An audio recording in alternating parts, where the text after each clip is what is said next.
Karolína Hlavatá, OSK Praha, letos třetí nejrychlejší 8.28.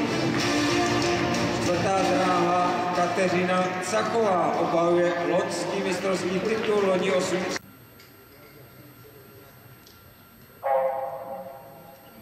Tak a vše v pořádku.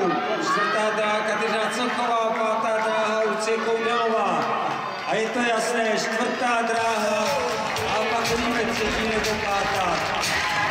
8.15 na oficiální čas Kateřiny Cachové. Kateřina už na mistrovství České republiky běžela 8.14, nejlepší český výkon pro Kateřinu Cachovou. Potlesk pro Katku a pro její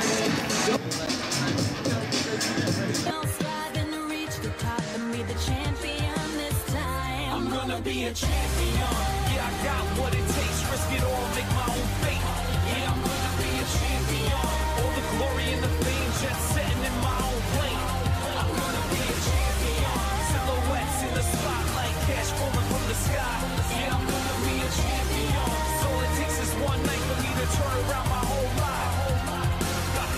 Say it's easy coming up and trying to be the best. I'm calling bluff, you looking tired, man, you need a rest. You trying to graduate ahead of class, cheat the test. Homie, I ain't even trying, I just be the best. Championship rings, yeah, I got a few. Gold medal, first place, what I gotta do. Hard work, dedication, never quitting, now you looking at a champion. I'm gonna be a champion. Yeah. Mistryní České republiky pro rok 2016 se stává Kateřina Cachová. Závodnice Úzká Praha, svěřenkyně paní Martiny Taškové a paní Jany Jurkové, která zaběhla 60 s překážkami v nejlepším letošním čase 8.14.